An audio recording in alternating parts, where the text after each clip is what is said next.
The Cask of Amontillado by Edgar Allan Poe. Like my friend Fortunato, I, Montresor, was Italian and the descendant of a noble family. Did I say Fortunato was my friend? No.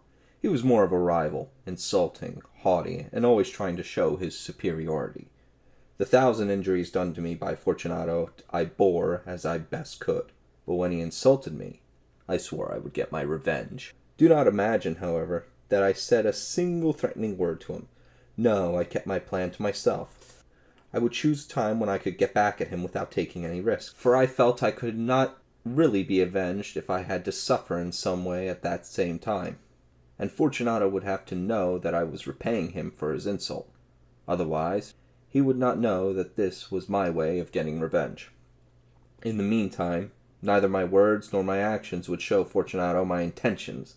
I continued in my usual way, smiling in his face, and he never guessed that my smile now was at the thought of how I would take my revenge on him.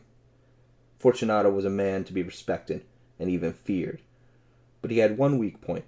He took unusual pride in his knowledge and appreciation of fine wine. I was very like him in this way. I knew the wines of my country very well, and like him, I bought the best whenever I could. I was well able to afford this luxury.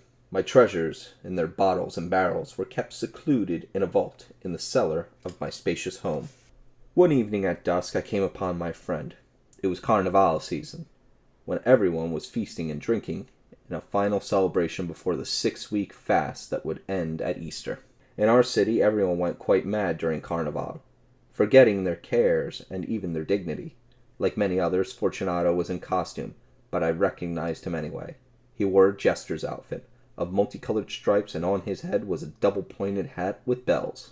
He greeted me with great warmth, for he had been drinking much. I was so pleased to see him that I grasped his hand and kept shaking it. I said to him, "My dear Fortunato, how well you look!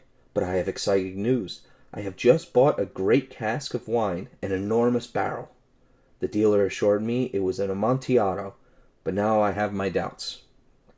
Of course, we both knew that Amontillado was a sherry, a particularly fine wine, made near the town of Montilla, in the south of Spain. "Impossible," he said. "Amontillado? At Carnival time?" "I have my doubts," I replied, "and I was silly enough to pay the full Amontillado price without consulting you in the matter, even though I know you are the expert at such things. But you were not to be found, and I was fearful of losing a bargain." "Amontillado," he repeated. "I have my doubts," I said, knowing I was baiting him into my trap. "But I must be sure, and since you are busy, I am going to Lucchesi. If anyone is a judge of fine wines, it is he. He will tell me." "Lucchesi cannot tell Amontillado from ordinary sherry," Fortunato shouted angrily. He was rising to my bait. "Yet there are some who say that his taste is a match for your own," I continued. "Come, let's go," said Fortunato. I had him now. "Where?" I asked. "To your vaults." "No, my friend, no. I will not compel you upon your good nature. You are at Carnival. You are busy. Lucchesi." "I am not that busy. Come." "My friend, no. The vaults are terribly damp, and I see you have a bad cold." "Let us go nevertheless. My cold doesn't matter." "Amontillado." "Surely you have been fooled. And as for Lucchesi, he cannot tell ordinary sherry from Amontillado." Still talking, Fortunato took hold of my arm. I let him hurry me along. We reached my home, but the servants were not there. They had gone off to make merry in honor of Carnival. When I left, I had told them that I would not be back until the next morning, but I had given them strict orders not to leave the house. I knew very well that as soon as my back was turned, they would disappear immediately to go to Carnival. Taking 2 torches, I gave one to Fortunato and led him through several connecting rooms, until we came to the archway at the entrance to the wine vaults. As we went down a long winding staircase, I cautioned him to watch his footing as he followed me. He walked unsteadily, and the bells on his cap jingled with each step. After we had walked in silence through a long dark passageway, he asked, "The Amontillado?" "It is further on," I said. Finally we reached the end of the passageway and stood together on the damp ground of the cellar, the ground that covered the tombs of my ancestors, the Montresors. "See how damp these walls are," I remarked. Coughed my poor friend, his eyes watering from too much wine. "How long have you had that cough?" I asked. Still coughing, he found it impossible to reply for several minutes. "It is nothing," he said at last. "Come," I said firmly. "We will go back. Your health is precious. You are rich, respected, admired, and beloved. You are a man who would be missed if something happened to you. It is too damp here. We will go back. You will be ill, and I cannot be responsible. Besides, there is Lucchesi." "Enough," he said.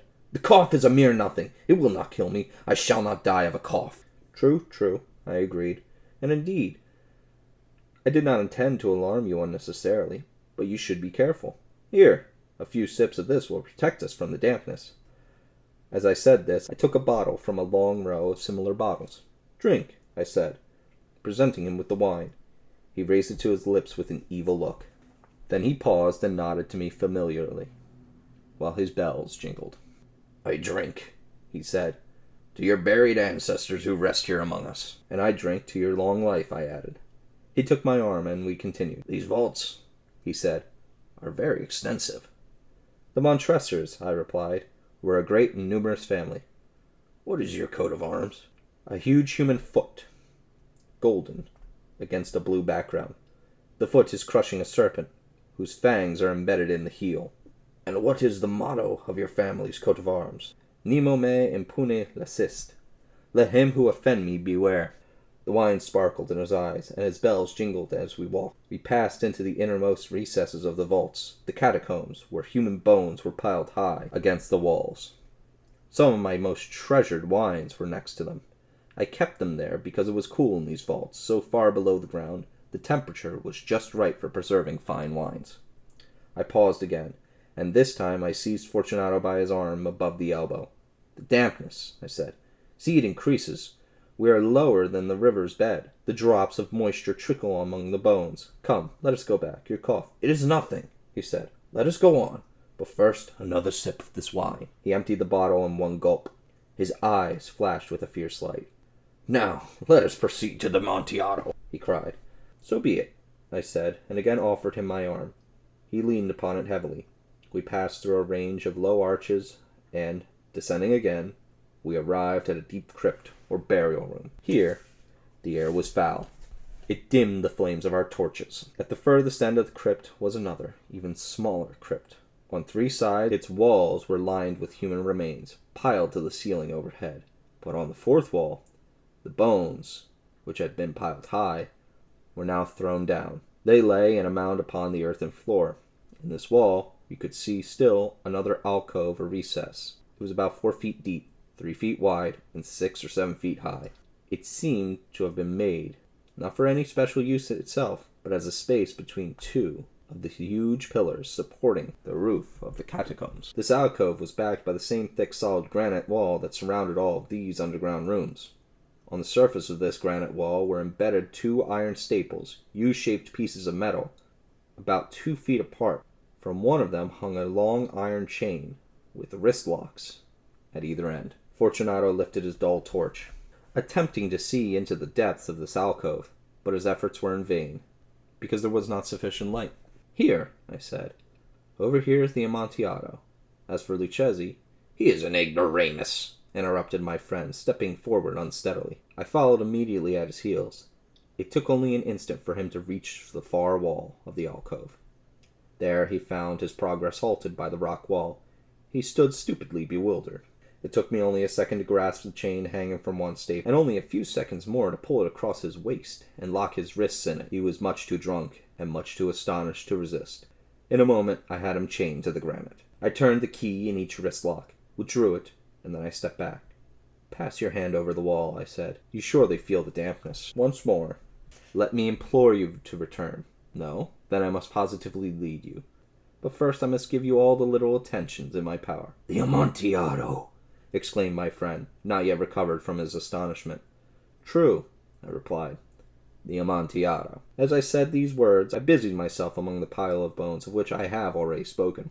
Throwing them aside, I soon uncovered a pile of building stones and cement I had placed there earlier. With these materials, and with the aid of a small trowel I had hidden under my long jacket, I began energetically to wall up the entrance of the alcove. I had scarcely put down the first layer of building stones when I realized that Fortunato's drunken state was wearing off.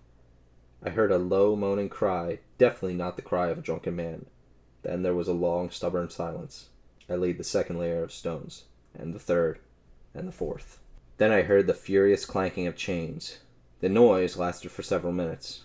In order to listen to it with a greater satisfaction, I stopped my work and sat down upon the bones. When at last the clanking stopped, I began my work again, and without further interruption laid the fifth, the sixth, and the seventh layers of stones. The wall was now nearly level with my breast. I stopped again, and held the torch over the partially completed wall to throw its light on the figure inside the alcove. Loud, shrill screams suddenly burst from the throat of the chained form. For an instant I hesitated. I trembled. Could he be heard? But after a moment's thought I was reassured. I placed my hand upon the solid granite wall, and was satisfied. Fortunato screamed again and again and again, without stopping. I screamed too, re-echoing his shouts. Mine surpassed his in volume and in strength. After I did this, the screamer became still. I completed the 8th, the 9th, and the 10th layers. It was now midnight, and my task was drawing to a close. I had finished a portion of the 11th and last layer. There remained but a single stone to be fitted and plastered in. I struggled with its weight as I placed it partially in position. But then from the alcove there came a low laugh that made the hairs stand erect upon my head. The laugh was followed by a sad, quiet voice, which I had difficulty recognizing as the voice of the noble, haughty Fortunato. "A very good joke indeed, an excellent jest," whispered the voice. "We will have many a rich laugh about this, over our wine." "The Amontillado," I said. "Yes, the Amontillado. But it is getting late, is it not? They will all be waiting for us, my lady Fortunato and the others. Let us be gone." "Yes," I said. "Let us be gone." "For the love of God, Montresor!" "Yes," I said, "for the love of God." But I listened in vain for a reply to these words. I grew impatient. I called aloud, "Fortunato!" No answer. I called again, "Fortunato!" No answer still. I pushed one of the torches through the remaining opening and let it fall inside the alcove. From within there only came a jingling of bells. My heart grew sick because of the dampness of the catacombs. I hastened to complete my work. I forced the last stone into position and plastered it up. Against the new wall I rebuilt the old pile of bones. For half a century now no mortal has disturbed them. In pace requiescat. Let him rest in peace.